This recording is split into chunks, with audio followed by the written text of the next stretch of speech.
माझ्या जनता दरबारात गेले, लोकांची कामे ऐकून घेतली, मार्गी लावण्यासाठी फोन केले. आता काम असो नसो, माझ्याकडे आलेल्या लोकांचा फोटो काढणं हा अविभाज्य काम आहे आणि त्याच्यात काही आपल्याला टाळता येत नाही. ते करून मी निघाले पुण्याला पोचले. माधुरीताई मिसाळ यांच्या घरी थोडा आराम केला. तिथून तयार होऊन मी आणि माधुरीताई गणपतीला आरतीसाठी निघालो. पहिला गणपती कसबा पेठ, तिथे आरती केली. तिथे पोल्युशन कंट्रोल विभागाच्या पण काही गोष्टीची पाहणी केली, मीडियाला बाईट दिले. नंतर आम्ही आलो तिथे आलो गुरुजी तालीम या गणपतीला.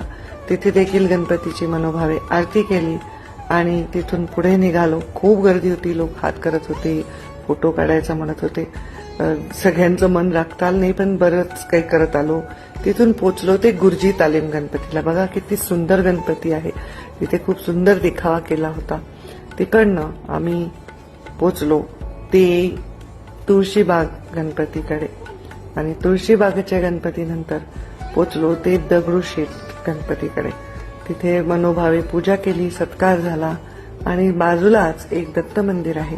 गुरुवारचा दिवस होता, त्यांनी सांगितलं की मंदिरात या. आम्ही गेलो, छान पूजा झाली, छान दर्शन झालं आणि तिथून आम्ही निघालो.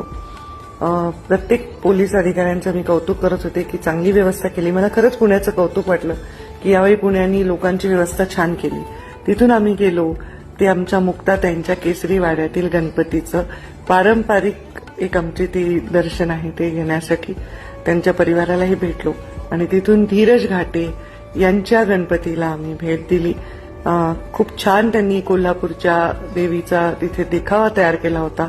साक्षात ते मंदिरच तयार केलं होतं. कोल्हापुरी ची देवी साक्षात तिथे आहे असं वाटत होतं. खूप सुंदर ते दर्शन झालं. तिथून एक किरवे आहेत, त्यांचं दर्शन घेऊन निघालो ते मुरली मोहोळ यांच्या गणपतीला. त्यांनी सुद्धा खूप मोठं भव्य असं कैलास लेणी तिथे उभारली होती. हे छोटं बाळ माझ्याकडे आलं. तिथे खूप जोरात ढोल वाजत होता आणि मीही त्याचा थोडासा आनंद घेतला. असा हा होता दिवस.